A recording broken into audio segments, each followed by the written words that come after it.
Dans ce bruit qui m'envahit, je te cherche, toi, mon Dieu.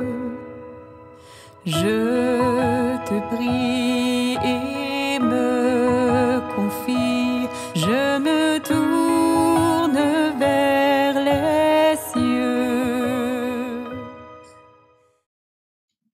Aujourd'hui, on célèbre la fête de l'Ascension.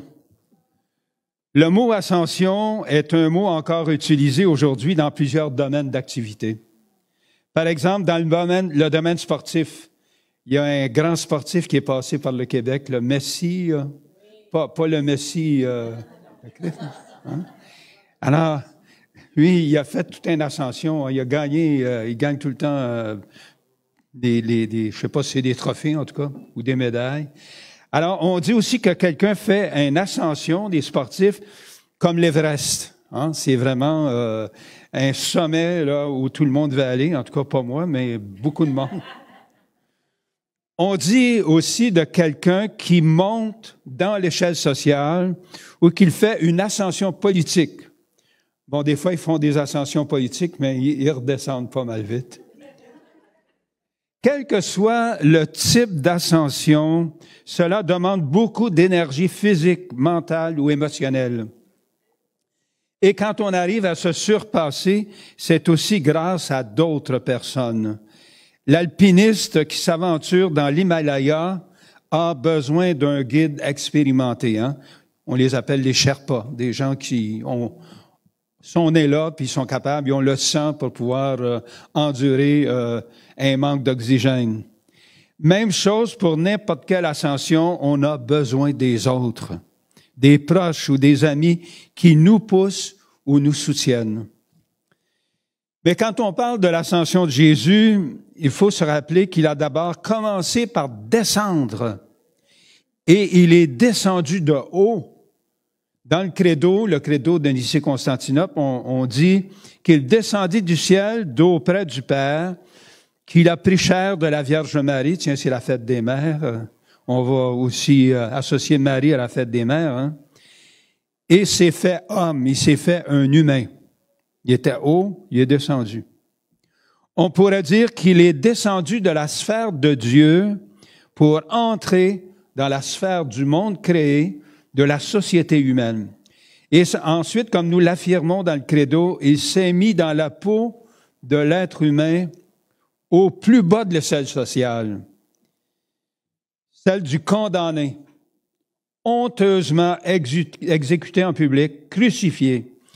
Il est descendu jusque dans la mort.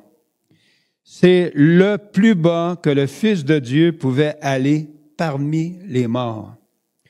Dans le symbole des apôtres, on dit qu'il est descendu aux enfers.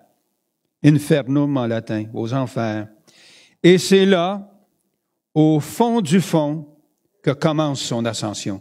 Alors, je peux demander à... Merci Sébastien. C'est là qu'il a besoin de son Père, qui va le ressusciter.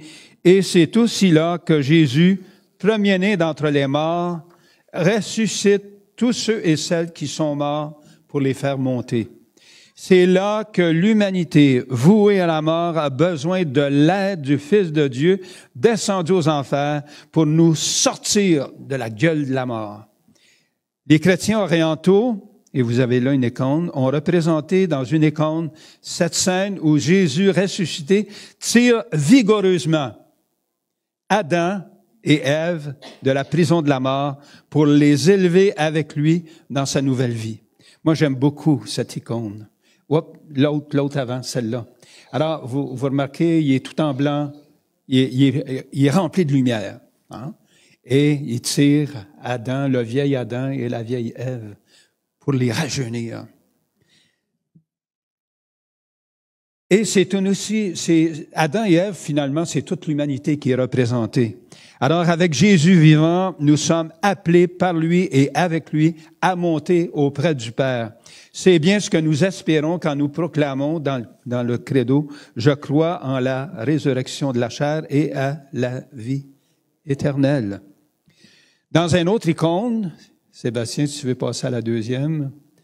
Alors, dans un autre icône, celle de l'Ascension, les chrétiens orientaux peignent les vêtements de Jésus couleur de terre.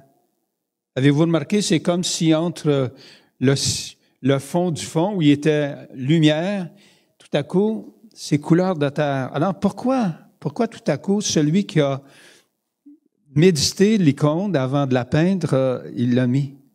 Alors, pour symboliser que c'est Jésus avec son humanité.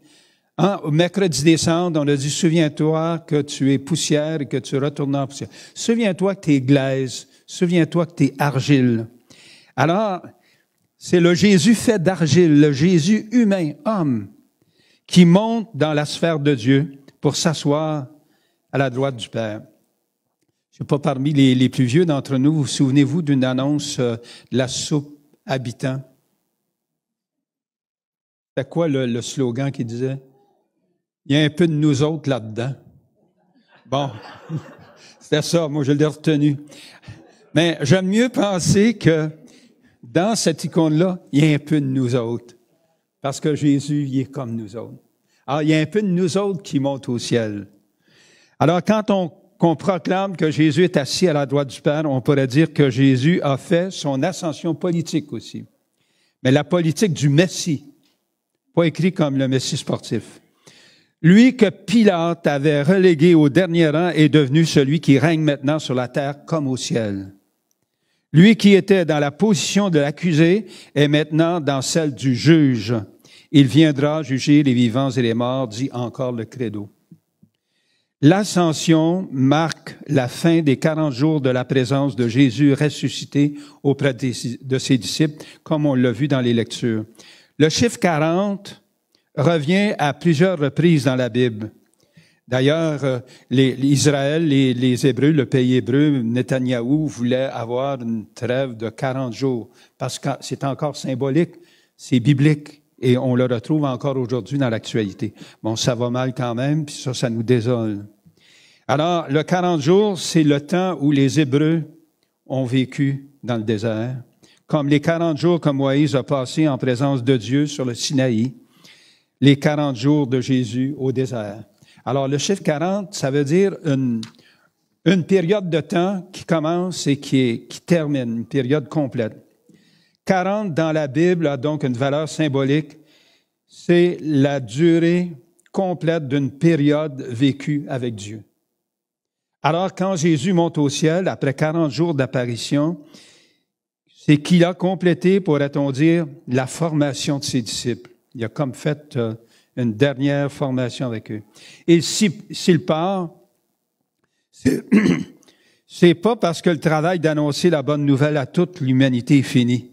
Hein, le commentaire qui a été fait au début nous l'a rappelé. Hein. La bonne nouvelle, il faut continuer. Il a fait ce qu'il avait à faire pour que ses disciples prennent le relais. Il leur confie donc de continuer sa mission et leur garantit l'aide divine indispensable. Alors il dit, vous allez recevoir une force, celle du Saint-Esprit, qui viendra sur vous. Alors vous serez mes témoins à Jérusalem, dans toute la Judée, la Samarie et jusqu'aux extrémités de la terre. Aujourd'hui, cette mission nous est confiée, comme il a été rappelé tout au cours de cette célébration. Nous sommes ses disciples, nous, la communauté des croyants, nous, l'Église du Christ vivant. Il dit, vous serez mes témoins, témoins de son amour, témoins de son pardon, témoins que le monde sera un jour délivré de tout mal, de toute injustice. Nous sommes les porteurs d'une espérance, celle exprimée à la fin de la première lecture. Jésus qui a été enlevé au milieu de vous, reviendra de la même manière que vous l'avez vu s'en aller vers le ciel. C'est ça notre espérance. Alors nous allons continuer cette Eucharistie en lui demandant de nous donner la force, l'énergie de son esprit pour accepter le mystère pascal dans notre vie. D'accepter de descendre des fois, d'accepter les épreuves, de servir la cause de la justice, pour que lui-même nous fasse monter dans sa gloire éternelle. Nous annonçons ta mort, Seigneur Jésus, Et on continue, nous célébrons ta résurrection et nous attendons ta venue dans la gloire. Amen. Chaque jour, je veux entendre ta voix et que ma vie soit pour toi, tout comme un parfum d'amour. Chaque jour, je veux marcher dans tes voies, chaque instant, à chaque pas, et vivre de ton amour. Et chaque jour, je veux entendre ta voix,